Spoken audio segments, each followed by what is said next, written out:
ആദ്യം പറഞ്ഞ ഫോണിൽ നോക്കി പോയെന്ന് ഓവർടേക്ക് ആദ്യം ഫോണിലൊന്നും നോക്കിയില്ല. ഫോൺ അടിക്കുന്ന സീറ്റ് ഇട്ടിരുന്നേ അടിക്കുന്ന ആരും നോക്കി അങ്ങനെ നോക്കിയപ്പോൾ ആദ്യം നിയന്ത്രണം വിട്ട കാർ സ്കൂട്ടറുമായി കൂട്ടിയിടിച്ച് ദമ്പതികൾക്ക് പരിക്കേറ്റു.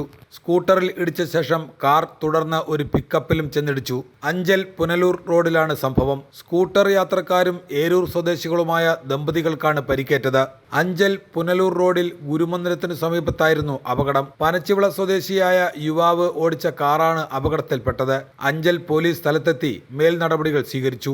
ഈ മലയോര മേഖലയിൽ അപകടം പതിവാണെന്നും എങ്കിലും ഇവിടെ ഒരു ആംബുലൻസിന്റെ സേവനം കൃത്യമായി ലഭിക്കുന്നില്ലെന്നും നാട്ടുകാർ പറഞ്ഞു. അപകടങ്ങൾ ഉണ്ടായിക്കൊണ്ടിരിക്കുകയാണ്.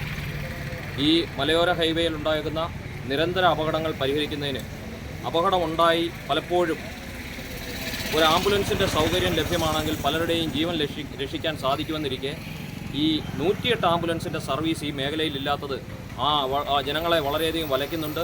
മാത്രമല്ല, പുനലൂരിൽ ഒരു 108 ആംബുലൻസ് ഉണ്ട് എന്ന് പറയുന്നുണ്ടെങ്കിലും ആ 108 ആംബുലൻസ് വിളിച്ചാൽ കിട്ടുന്നേയില്ല. അതുകൊണ്ട് തന്നെ ആംബുലൻസിൻ്റെ സേവനം ലഭ്യമല്ലാത്തത് പലരുടെയും ജീവൻ അപകടത്തിലേക്ക് നയിക്കുന്നതിന് സാഹചര്യം ഒരുങ്ങുന്നുണ്ട്. അതുകൊണ്ട് അടിയന്തരമായി 108 ആംബുലൻസിൻ്റെ സേവനം അഞ്ചൽ മുതൽ തുടങ്ങുന്ന മലയോര പാതയിൽ ഏർപ്പെടുത്തുന്നതിനുള്ള നടപടി സ്വീകരിക്കണം. അല്ലെങ്കിൽ ഒരുപാട് പേരുടെ ജീവൻ പൊലിയുന്നത് നമ്മൾ നോക്കുത്തിയായി നിന്ന് കാണേണ്ടുന്ന ഒരവസ്ഥ വരും. അത് ഉണ്ടാകരുത്.